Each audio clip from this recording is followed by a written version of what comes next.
Let's jump right into it. Today we're diving into a stealthy little culprit that is literally hiding in plain sight within our daily diets. Based on a really deep dive risk assessment by the Scientific Advisory Committee on Nutrition, we're going to break down this explainer to see how a super common everyday mineral, something we completely take for granted, is quietly threatening our long-term health. Okay, so we have to start with this absolutely staggering number, 9 grams. That's the amount of salt the average adult is eating every single day. Now, to put that into perspective, 9 grams is roughly 1.5 to 2 teaspoons. Scattered across your breakfast, lunch, dinner, and maybe a few snacks, you're probably thinking, well, that doesn't sound like a mountain of seasoning. But as this rigorous report outlines, a 9-gram daily habit is wildly out of sync with our biology and what our bodies actually need to survive.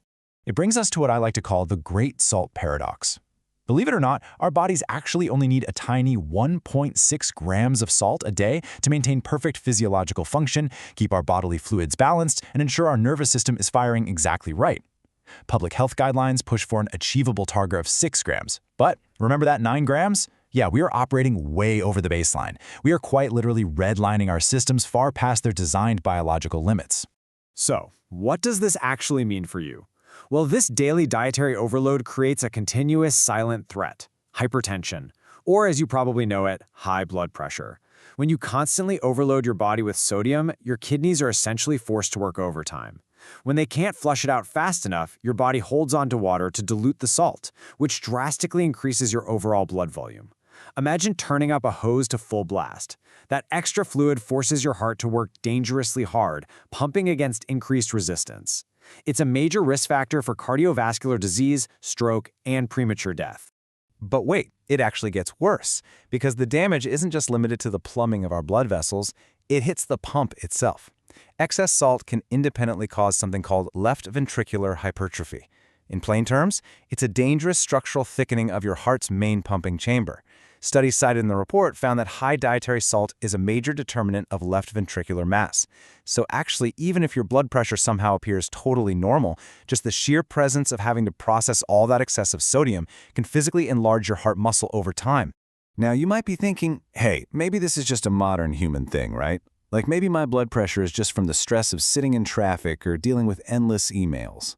Well, scientists wanted to rule that out, so they looked at our evolutionary cousins in a highly rigorous 89-week chimpanzee study.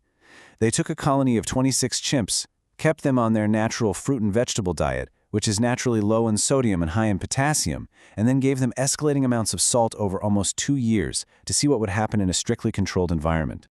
The results? Absolutely undeniable. As the researchers bumped the salt intake to 5 grams, then 10, and finally 15 grams, the chimp's blood pressure surged in a direct biological dose response. I mean, the more salt they ate, the higher their blood pressure skyrocketed. And here is the kicker. When they took the extra salt away, the chimp's blood pressure went right back to normal.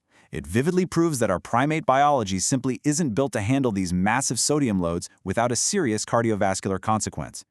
Okay, so if the data is this crystal clear, why aren't we all just, eating less salt? Think you have total control over it with that little salt shaker sitting on your dining table? Ask yourself right now, where does your salt actually come from? Most of us believe that to lower our sodium, we just need to stop sprinkling it on our eggs or our fries. But the reality is far more deceptive than that. Here is the shocking reveal about our modern diet. A tiny 15% of our salt occurs naturally in unprocessed foods.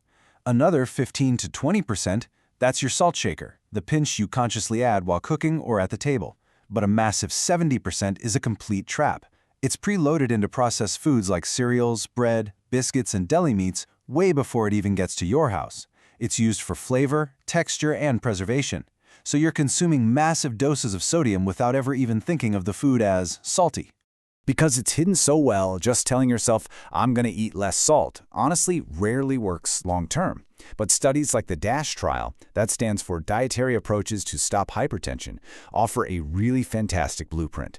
It proves that combining a lower salt approach with a diet that's packed with fruits, veggies, and low-fat dairy yields this powerful, synergistic drop in blood pressure. It's basically a tag team. The extra potassium and minerals in the produce actually help your body process the sodium.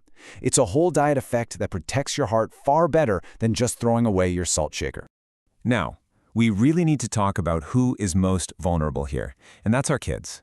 Infants and young children actually have a significantly reduced biological capacity to flush out sodium compared to adults. Plus, there's this concept called metabolic programming.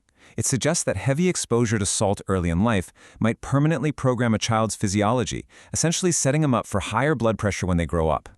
Letting them get used to adult-level salt intakes just through standard everyday processed snacks could tragically program them for heart disease down the road. Actually, I'd encourage you to pause the explainer right here for a second and find your child's age bracket. These specific, proportionate targets are absolutely crucial for protecting their long-term health. Look at the reality of these numbers. A toddler between 1 and 3 years old should max out at just 2 grams a day. Even a 10-year-old shouldn't go past 5 grams. But right now, a single serving of a totally normal processed snack can easily blow past those physiological limits in one sitting. So how do we fix this? Because the math shows most of the salt is hidden away completely out of our direct control, the report outlines a dual approach. Step 1 is broad consumer education. Stuff like this explainer, empowering all of us to actually read nutrition labels and make informed choices. But step 2 is the game changer, an industry-wide, gradual reduction of salt in processed foods and catering. If the food industry slowly dials back the salt over time, our taste buds will adjust so gradually that we literally won't even notice the difference, but will reap massive health benefits. Which brings us to the ultimate takeaway from the experts. As the committee notes, even a small reduction in salt intake could help to reduce the burden of high blood pressure in our population. Because cardiovascular risk is on a continuum, we don't magically need to drop down to that 1.6 gram biological baseline tomorrow to see the benefits. It's a numbers game. Shifting the population average down by even a fraction of a gram literally prevents countless strokes and heart attacks across the board. So I'm going to leave you with a little homework today, a provocative thought to chew on. Go check the labels in your own kitchen. Seriously, see if you can spot the hidden enemy. What hidden salt is sitting in your pantry right this second? Look at your favorite breakfast cereal, the sliced bread on your counter, or that pasta sauce you're planning to use for dinner tonight. Check the sodium content per serving. The hidden salt trap is very real, and it's woven right into our modern food supply. But now that you understand the science, you have the power to navigate around it. Thanks for joining me for this explainer. Stay curious and keep questioning what's really inside your food.